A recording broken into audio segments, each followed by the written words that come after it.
Yes mga lods. Ito na naman gagawin natin mga lods. Para sa ating ulam sa tanghalian mga lods. Ayan, ito isda natin. Simple lang ito mga lods. Mag-iihaw lang naman tayo. Pero siyempre, asunan muna natin ito mga lods yung ating isda. Ayan.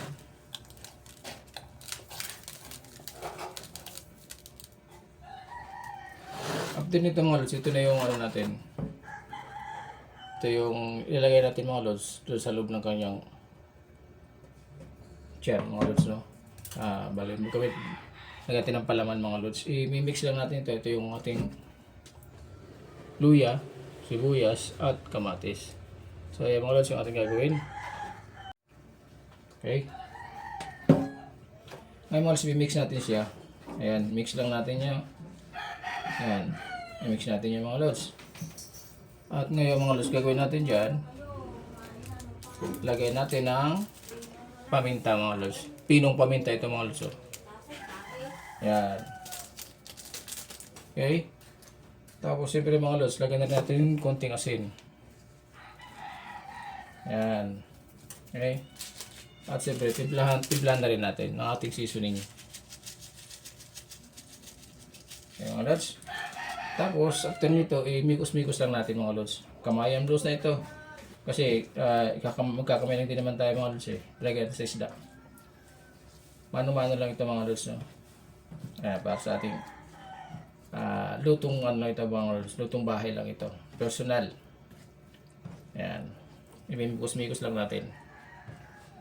Ayan. After ito mga lods, siyempre, iyan natin ito. Lalagay natin yan. Tapos, babalot natin ito mga lods sa foil. Ayan. Lagay natin dyan. At ilalatagan natin mga lods yung ating isda. Dito. Latag natin siya dito. Ngayon, lagay natin mga lods sa loob ng isda. Ayan. Para pantay mga lods. No? Isiksik natin siya.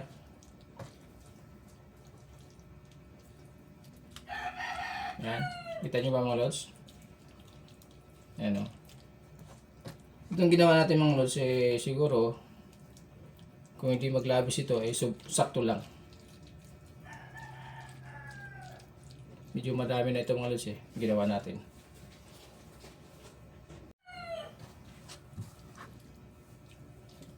Ayan. At hindi naman masasayang ito mga lods dahil itong loob nito ay kakain din naman natin yan. Hindi yan masasayang. Para magkaroon ng lasa mga lods yung ating iihawin.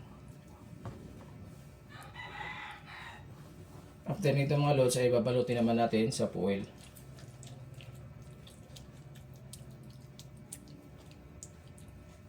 Yan, di ba? So yan mga lods, ganyan lang naman yan, no? Simple lang naman yan. Gagawin mga lods.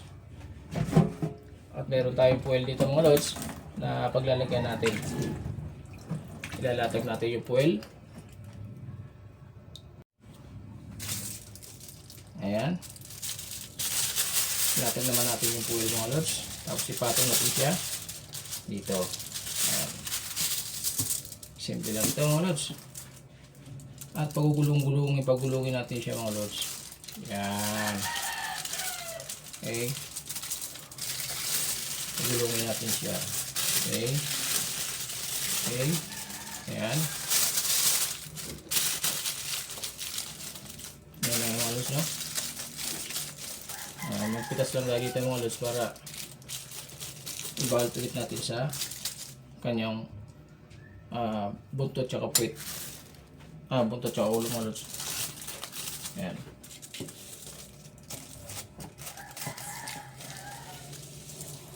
Okay.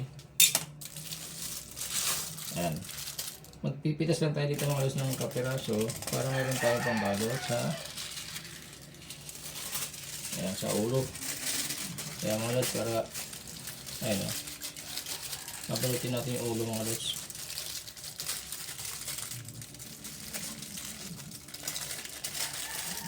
Ayan. Okay. ko yung buntot mga lods. So, balutin din natin. Lagyan din natin ng konti. Para naman sa buntot. Ayan mga lods. So,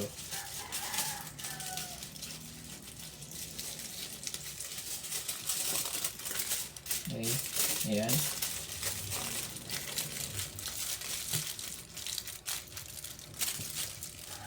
So, ayan mga lods. Ganyan lang kasimple. Ang gagawin natin. Mag-iihaw tayo ng isdang ng bakol. Okay. Ngayon, na-prepare natin ito mga lods. Siyempre, mag-prepare naman tayo doon ng ating uling. Ayan. Mga lods, mag-prepare naman tayo ng uling natin doon sa labas. At yun ang gagawin natin mga lods. Doon natin isasalang ng ating inihaw na isda. So, tara mga lods. Samahan nyo ako. Okay? Tara. Let's go!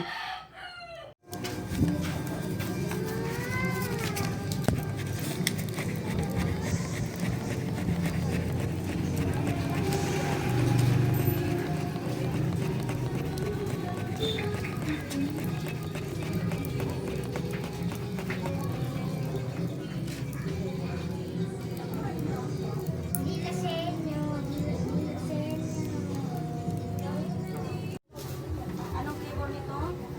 Seafood parehas. Tapos, sa isang taka ng sili.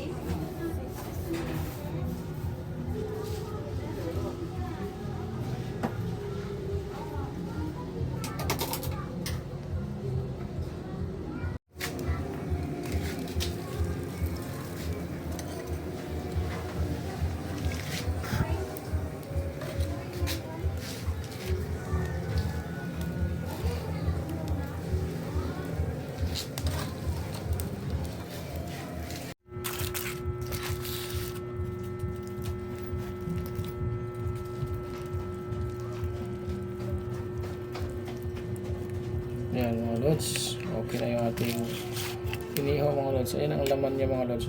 Inulang sayang yan mga lods kasi kakainin naman natin lahat yan. Ayan. Yummy mga lods.